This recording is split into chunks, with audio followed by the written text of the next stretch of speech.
আসসালামু আলাইকুম রহমতুল্লাহ। সুপ্রিয় দর্শক, আজকে আপনাদের সামনে গুরুত্বপূর্ণ একটা আল্লাহ রাসূল সাল্লাল্লাহু আলাইহি ওয়াসাল্লাম যে মেসেজ আমাদেরকে দিয়েছেন সেই মেসেজটা পৌঁছানোর চেষ্টা করব। রাসূল সাল্লাল্লাহু আলাইহি ওয়াসাল্লাম বলেছেন, তোমরা ততক্ষণ পর্যন্ত প্রকৃত মুমিন হতে পারবে না যতক্ষণ না তোমাদের হাত এবং মুখ থেকে অপর ভাইরা নিরাপদ না থাকে।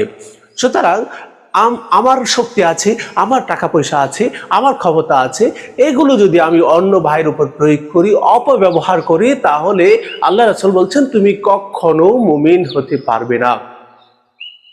তার মানে মুমিন এই নয় যে আমি শুধু কালিমা বললাম লা ইলাহা ইল্লাল্লাহ। মুমিনের নির্দিষ্ট কিছু কাজকর্ম রয়েছে, সে কাজকর্মের মাধ্যমে মুমিন প্রমাণ হবে।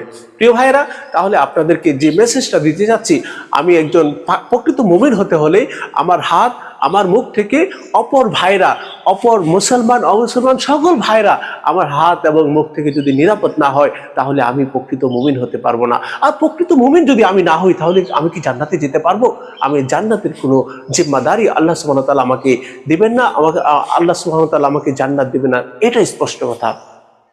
এজন্য প্রিয় ভাইরা, যাদের আমাদের ক্ষমতা আছে, যাদের আমাদের শক্তি সামর্থ্য আছে, আপনারা আরো সতর্ক হন।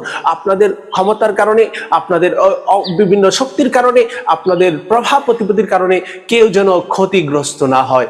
যদি ক্ষতিগ্রস্ত হয়, তাহলে সেটার প্রভাব আপনাকে কিন্তু মরার পরে অবশ্যই অবশ্যই দিতে হবে। প্রিয় ভাইরা, আল্লাহ রাসূল সাল্লাল্লাহু আলাইহি সাল্লাম বলেছেন, আল্লাহ তাআলাও কঠিন কথা বলেছেন। অনেকে আছে সামান্য স্বার্থের জন্য, 1 বিঘত জায়গার জন্য, 10,000 টাকার জন্য, 1,000 টাকার জন্য আমরা অপর ভাইকে বর্তমানে মেরে ফেলে। কত বড় কঠিন কথা। আল্লাহ সুবহানাহু ওয়া তাআলা বলেছেন যে অপর ভাইকে বিনা কারণে কেউ যদি কাউকে হত্যা করে, সে একজন মানুষকে হত্যা করলো না, সে গোটা বিশ্বের সকল মানুষকে হত্যা করলে যে পাপ, তার সমান তার গুনাহ হবে। আপনি চিন্তা করতে পারেন, আপনি মাইন্ডসেট আপ করুন, আপনি একজন মানুষকে হত্যা করলেন না, আপনি গোটা বিশ্বের বর্তমানে যত মানুষ আছে সবাইকে আপনি হত্যা করার সমান গুনাহ আপনার হবে। প্রায় 800 কোটি মানুষকে যদি আপনি হত্যা করেন, তাহলে যে অপরাধ হবে, আপনি একজনকে যদি অন্যায়ভাবে হত্যা করেন, সে অপরাধ হবে। আল্লাহ সুবহানাহু ওয়া তাআলা কুরআনুল কারীমে আরেক জায়গায় বলেছেন যে একজন মানুষকে যদি অন্যায়ভাবে কেউ হত্যা করে, তাহলে তার বিনিময়, তার প্রতিদান হচ্ছে সে সরাসরি জাহান্নামে যাবে এবং সে চিরকাল সেখানে থাকবে। এজন্য এরকম ধরনের আত্মঘাতী কোনো সিদ্ধান্ত আপনারা নেবেন না।